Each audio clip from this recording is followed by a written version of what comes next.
Nako, eto na nga, ang bongga-bongga naman ng bagong project ni Sue Ramirez under Regal Entertainment Incorporated. Yan ay ang Project Baby kung saan ang kanyang leading man ay walang iba kundi si Rico Blanco. At yan ay dinrehe ni Eric Kison na isa ring mahusay na aktor at marami na rin pelikulang ginawa na pawang mga box office din. At ang tema ng pelikulang yan ay tungkol sa isang babae na naghahanap ng magbibigay sa kanya ng anak at kahit wala silang commitment. At ang iba pang cast ng pelikula ay sina Matt Lozano, Ara San Agustin, na first movie daw ha, Alex Calleja, Yasser Marta, Charut, Jazreel Sarina sa isa ng Regal Baby, at si Jonathan Perez na na-interview na natin sa Aeminin. At yun na nga, napag-usapan nga ang project at sinabi nga nitong si Rico Blanco na hindi niya naasahan na magkakaroon pa siya ng lead role sa pelikula dahil ang mga ginawa niya mga projects ay mga support pero magaganda din naman ang kanyang mga role at meaty.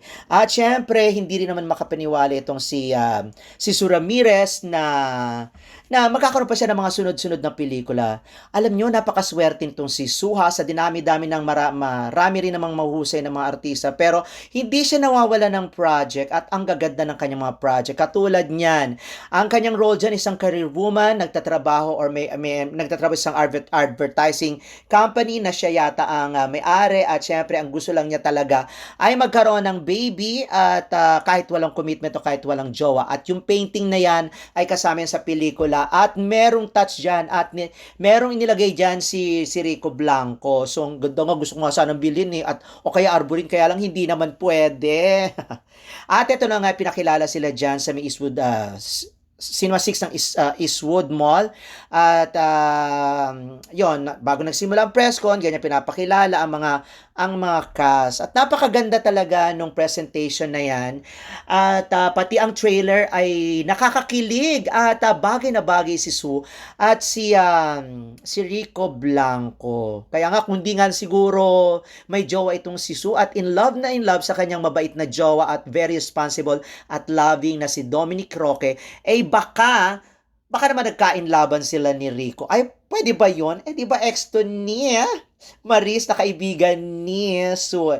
Kacharot-charot lang naman yan. Anyways, panoorin nyo yan ha. Ang showing yan ay sa June 10 sa mga sinihan. At mag-e-enjoy kayo at makaka-relate ang mga babaeng nasa peak ng kanilang career or career woman. At ito raw ay women empowerment. Hindi ko pa alam kung anong buong kwento. Pero maganda siya talaga as in. At isa tong rom-com. Hindi naman ito masyadong heavy. Kaya naman, halika na sa sinihan sa June 10. At panoorin natin ang bagong project na ito at bagong tandem na kilig-kilig talaga. Hindi rin talaga makapaniwala si Rico na magkakaroon pa siya ng collab team. Charot sa pelikula. Bye!